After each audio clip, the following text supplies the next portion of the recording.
Our story begins in the countryside of France, where we meet a rat named Remy, living with his colony in a small village. But Remy isn't like the others. He has a rare gift, an incredible sense of taste and smell. His brother Emile loves this talent, but Remy's father doesn't. He believes rats should eat whatever trash they find, not sniff, not judge, just survive. One day, his father picks up a rotten apple to eat, but Remy smells it first and realizes it's laced with rat poison. He saves his father's life, and from that moment, Remy is assigned as the poison inspector for the entire colony. Now, every rat must let Remy check their food before eating. Remy hates this job. He wants real food, fresh ingredients, flavors, not garbage. He tells his dad they should sneak into kitchens and taste real food. But his dad warns him, stay away from kitchens. Stay away from humans. Remy doesn't listen. Every night, he secretly slips into a house and watches his hero, Gusteau, the most famous chef in Paris.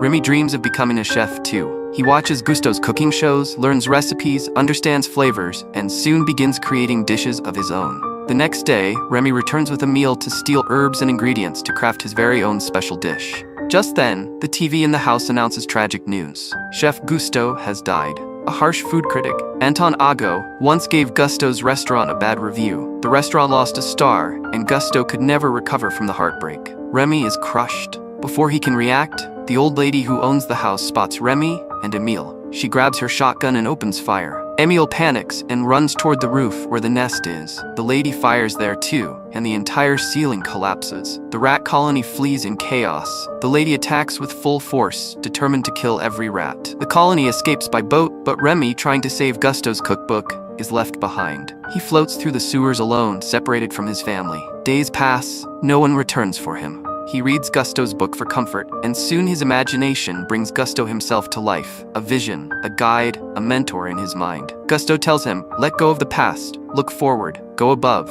there's a world waiting for you. Remy follows his voice, climbs out of the drains, and sees something breathtaking. He's in Paris, and right ahead of him stands Gusteau's restaurant. Inside the kitchen, chefs are busy cooking. At that same moment, a young boy named Alfredo Linguini arrives, the son of Gusteau's former girlfriend Renatata, who has passed away. He brings a letter from his mother asking for a job. Head chef Skinner refuses, but another cook accidentally offers him work, confusing Skinner. The supervisor quickly explains, we needed a garbage boy, so we hired him. Skinner smirks, satisfied that Linguini has been placed in the lowest role, but destiny is just about to begin. Linguini begins his new job, but nerves get the best of him. He accidentally knocks over a pot of soup and in panic, tries to remake it so no one notices, but he doesn't know how to cook. He randomly throws vegetables in, hoping for the best. Up above, Remy is watching everything. He's horrified. Linguini is ruining the dish, and no one in the kitchen even notices. Remy tells the vision of Gusteau, you have to do something. This is your restaurant. But Gusteau replies, I'm only a part of your imagination. You must act. Right then, Remy slips and falls into the kitchen. Dodging chefs and cleavers, he races toward the soup and starts fixing it. A little spice here, a touch of herb there. In seconds, the soup becomes delicious, but Linguini sees him. Before Remy can escape, Linguini traps him in a basket. Moments later, Chef Skinner walks in and sees Linguini with the soup. He's furious until the waiter serves the dish to a customer. The verdict, they love it. Skinner is shocked. He can't fire Linguini now. He has to make him a cook. Meanwhile, Remy slips out of the basket, but Skinner spots him, and chaos erupts. Cooks chase the rat everywhere until Linguini finally catches him, locking him inside a jar. Skinner orders him to throw the rat into the river. If customers ever saw a rat here, the restaurant would shut down. So Linguini carries Remy to the water, but he can't do it. He knows Remy made that soup. He knows Remy can cook and he can't. Confused but hopeful, he speaks softly. I can't cook. You can. If we work together, we could do this again. He opens the jar. Remy hesitates, then runs. Linguini's heart sinks. It's over. But then Remy returns. A tiny gesture. A massive decision. Linguini smiles with relief and takes him home. They fall asleep. Two unlikely partners. By morning, Remy has already prepared breakfast. Linguini is amazed. They eat, then leave for the restaurant. Partners now.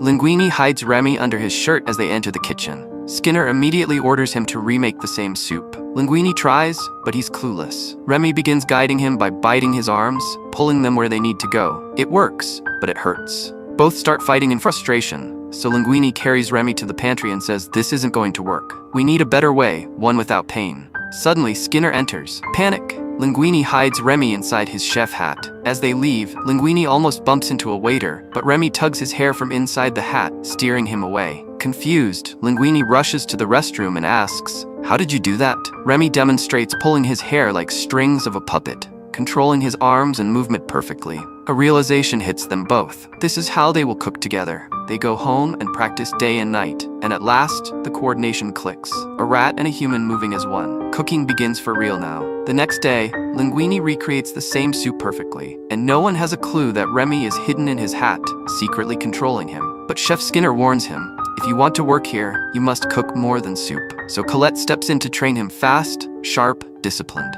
She shows him how to move quickly, organize his station, keep everything clean, and survive the chaos of a real French kitchen. Meanwhile, Skinner checks his mail in his office.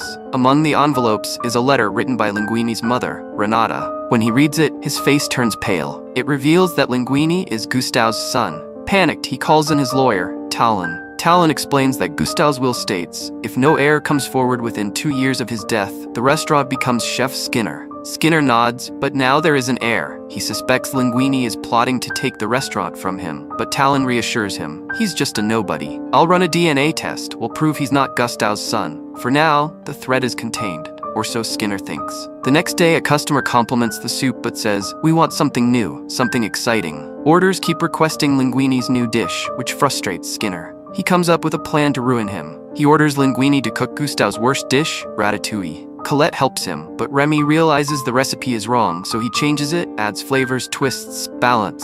Colette is furious, but when the dish reaches the diners, they love it. Soon, more orders for the special dish flood the kitchen. Skinner is stunned and furious. He drags Linguini into his office to interrogate him. By now, Remy is outside eating scraps, resting, unnoticed. Skinner offers wine, hoping to loosen Linguini's tongue. How are you cooking like this? Who's helping you? But Linguini gives him nothing. Outside, Remy hears familiar voices. He follows the sound. It's Emile. They reunite joyfully, and Remy sneaks him food from the kitchen. Emile begs him to return to the colony. Dad and everyone will be so happy to see you, but Remy refuses. He has a dream now. A kitchen, a friend, a future. He wants to help Linguini. Emile reminds him softly, family comes first. Remy hesitates, then agrees to visit. He returns to the colony. His father and the others celebrate his arrival. Joy everywhere. His father says, we made many poison inspectors while you were gone. None as good as you. But Remy replies gently, I can't stay. I have a friend now, a life there. Humans aren't what you think they are. He wants to change the world, not hide from it. His father takes him outside to a shop filled with rat traps and poisons. Remy freezes with fear. His father tells him, when a rat gets too close to humans, they kill him.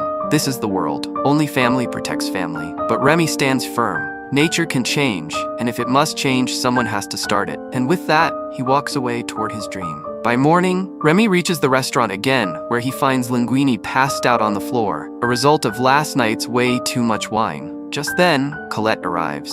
To avoid suspicion, Remy quickly pulls Linguini's hair from underneath the hat and controls him like a puppet. But Linguini doesn't respond to Colette's questions. He just stands there silently, lifeless. Colette feels betrayed. I taught you everything, she says, furious. I believed you were special, but I guess I was wrong. Still no answer. So, she punches him hard. Linguini finally wakes up. Colette, holding back tears, tells him she only trained him because she wanted him to succeed, not for her own benefit. She turns to leave, but Linguini stops her and confesses everything. I can't cook. I'm nothing without you. When I added those extra spices, that wasn't me. She doesn't believe him, so he finally decides to tell her the truth. I've been getting help from someone very small. He lifts his hat to reveal Remy, but the rat pushes Linguini forward in panic, and Colette accidentally kisses him. Awkward, unexpected, but magical. Meanwhile, we cut to the legendary food critic, Anton Ego. His assistant Minion informs him that Gusteau's restaurant is rising in popularity once again. Ego is stunned. He thought the place would fall apart after Gusteau's death.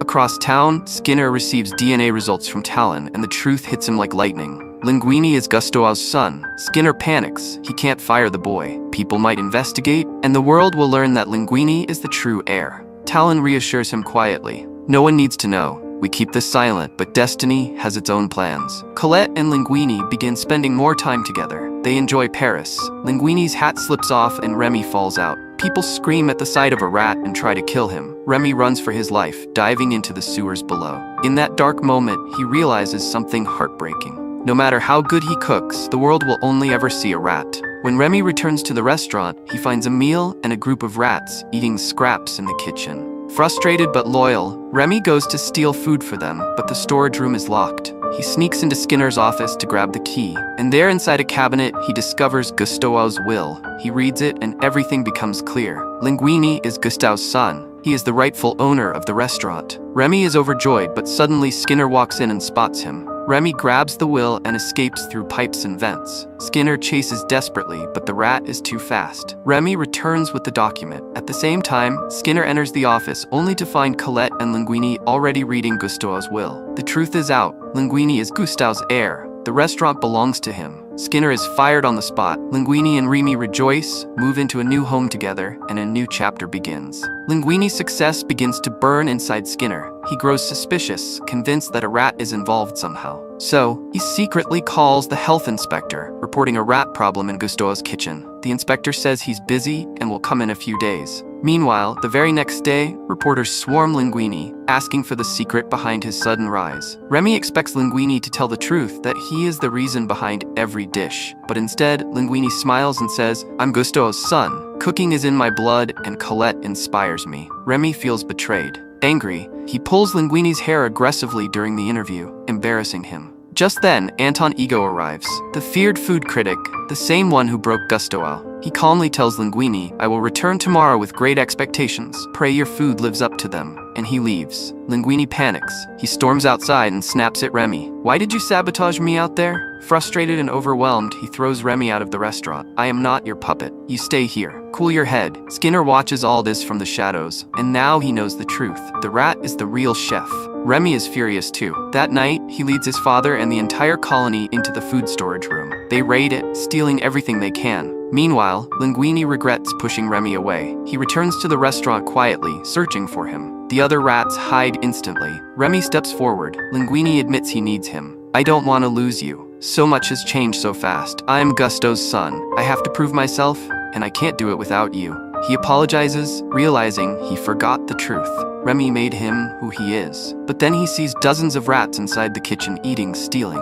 He feels betrayed too. "You brought them here." His voice breaks, not with anger, but hurt. "I trusted you." He drives them all out, including Remy. "If you ever return, I'll treat you the way the world treats rats." Remy is shattered. He leaves, whispering to his father, "You were right, we're just rats." The next day, Ego's visit hangs over Linguini like a storm. He fears Ego will demand something new, something he can't cook. Suddenly, the waiter rushes in. Ego is here. Outside, Remy watches from afar, heartbroken. Emile arrives, hungry, digging through trash, but there's a trap set by Skinner. Remy saves Emile, but gets caught himself.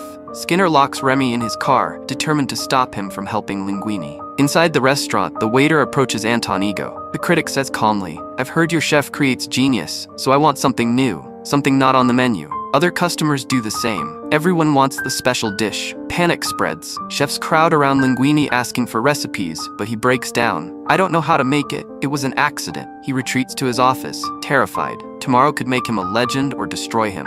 Meanwhile, Emile and Remy's father are searching for him. They spot Skinner's car and drop a rock onto the trunk, forcing it open. Remy is freed from the cage and he sprints back toward the restaurant. When he enters, every chef attacks on sight. He's still a rat, but Linguini runs in and stops them. He thanks Remy for coming back, then finally tells everyone the truth. "I don't know how to cook. Every special dish you tasted was his. This rat has been inside my hat all along and he's the real chef." Nobody believes him. They think he's lost his mind. One by one, the entire kitchen staff quits. Even Colette. Linguini breaks down in disappointment. Meanwhile, Colette, riding away, sees Gusto's book, Anyone Can Cook, and she remembers why she believed in Linguini in the first place. Remy is lost too until his father arrives apologizing. He finally understands Ray's dream and the colony rallies behind him. Just then, the health inspector arrives. He sees the swarm of rats, but Remy's father orders a team to capture him, locking him away. Together, they clean the kitchen spotless. Remy assigns every rat a role, slicing, stirring, seasoning, plating. The rat brigade is ready. Linguini returns, sees everything, and finally smiles.